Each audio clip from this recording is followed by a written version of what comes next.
एक छोटा सा वीडियो हमने सतलोक आश्रम धनाना का देखा, जिसमें दिखाया गया है कि सतलोक आश्रम धनाना में हिसार जेल नंबर 2 बना दी गई है। अब भाई और बहनों, इन नादानों की नादानी पर हंसी भी आती है और इन पर दया भी आती है। सतलोक आश्रम धनाना में संत रामपाल जी के परिवार ने 300-400 गज जमीन पर हिसार जेल नंबर 2 बना डाली है और उसके अंदर सतगुरु रामपाल जी को बैठा दिया गया है। अब विचार करो भाई और बहनों, आज भी सतगुरु रामपाल जी भगवान जेल में बैठे हैं और कल को यदि आ गए तो भी वो जेल में ही रहेंगे, क्योंकि सतलोक आश्रम धनाना में उनके लिए स्पेशल जेल बना दी गई है।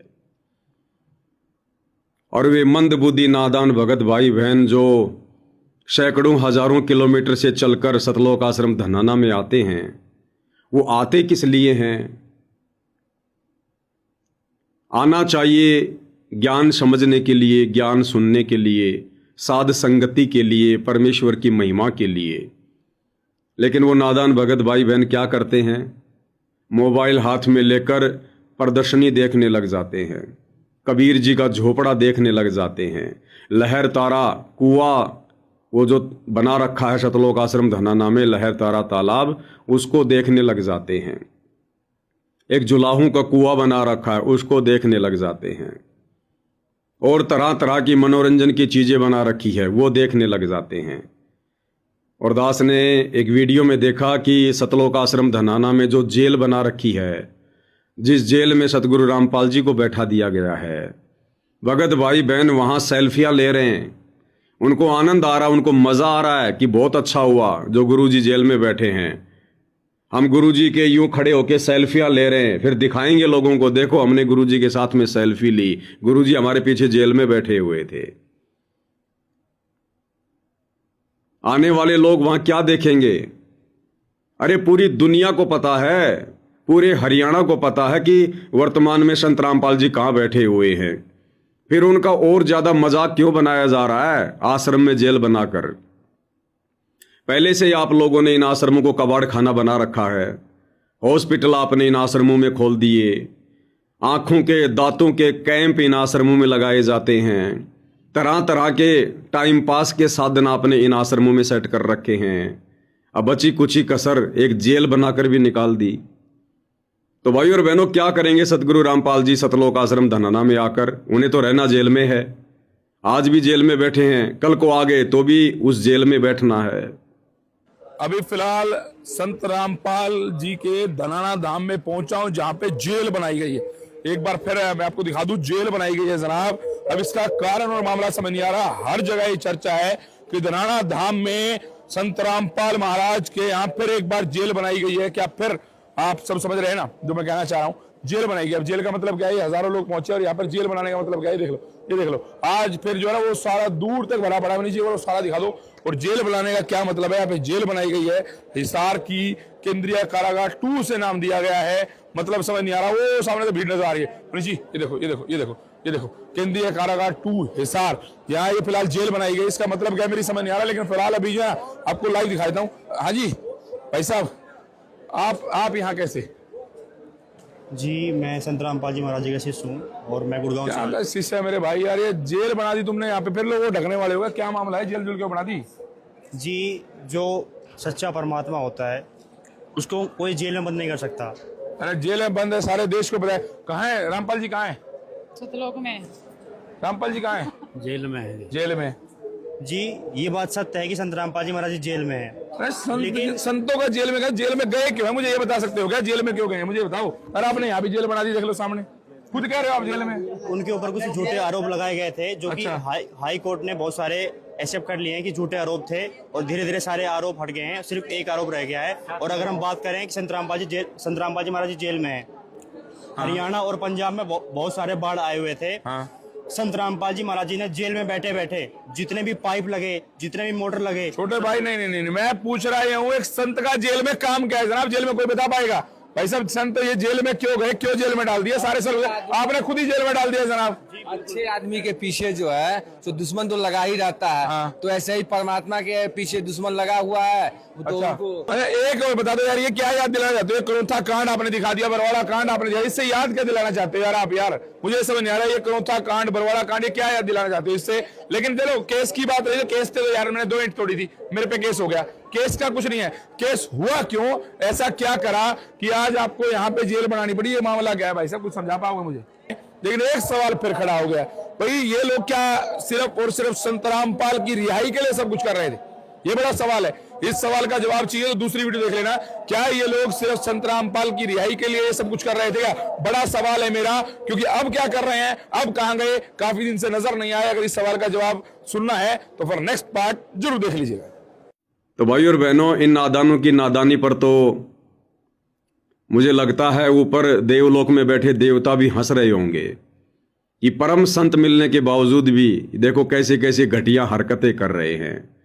जो चीज़ें हमारे दिलो दिमाग में नहीं आनी चाहिए वो चीज़ें ज़बरदस्ती लोगों को याद दिलाई जा रही है कि देखो संत रामपाल जी कहाँ बैठे हैं, जेल में बैठे हैं, जेल में बैठे हैं, और वहाँ लिखा हुआ संघर्ष।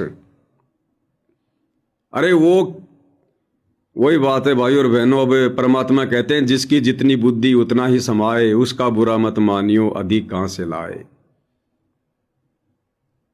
वो जेल बनाकर साइड में पोस्टर बनाकर लिखा संघर्ष। अगर तुम्हें समझ में आ गया तो उनके मिशन को आगे बढ़ाओ ना, उनके मिशन को आगे बढ़ाने के लिए संघर्ष करो ना। उनका मजाक क्यों बना रहे हो जेल बनाकर, जेल में अपने गुरु को बैठा कर? छोटे छोटे बच्चे जो अपने माता पिता के साथ वहां जा रहे हैं, और जब वो देखते हैं तो माता पिता से पूछते हैं ये कौन है, तो माता पिता क्या कहेंगे, ये हमारे गुरुजी हैं, ये जेल में बैठे हैं। ये बताने की बातें ये। तो भाई और बहनों, बिल्कुल मजाक बना के छोड़ दिया, मजाक इस भक्ति मार्ग को, आश्रमों को मनोरंजन का साधन बना दिया। भक्ति नाम की कोई चीज नहीं है। लोग टाइम पास के लिए जाते हैं, खाने पीने उछल कूद करने के लिए जाते हैं। सुबह शाम उस धनाना आश्रम में बड़े बड़े भगत वॉलीबॉल खेलते हैं, एक अलग से वॉलीबॉल का मैदान बना रखा है।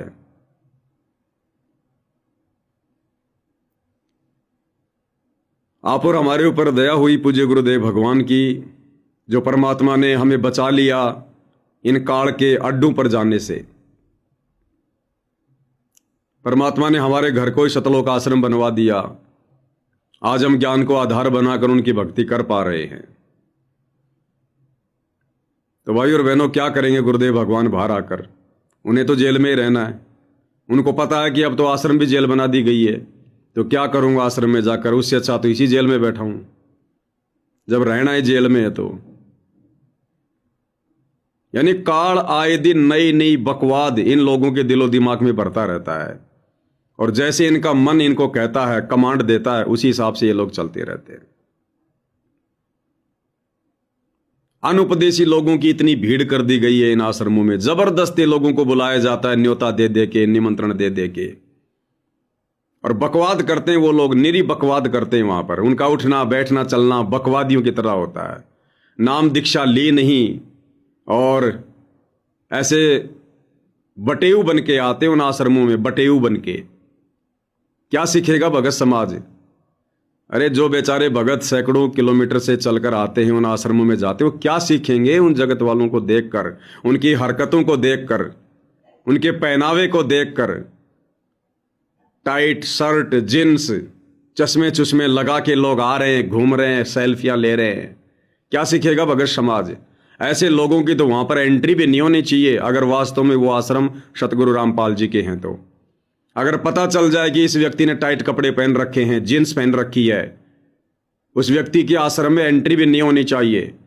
और ये पता चल जाए कि ये व्यक्ति अनुपदेशी है, उस व्यक्ति को पंडाल में जाने भी नहीं देना चाहिए, उसको अलग से बाहर बैठाना चाहिए, अलग से, कि भैया या बैठ के ज्ञान सुन, अगर नाम दीक्षा लेनी है तो बात कर, नहीं तो भंडारा कर और यहां से चल।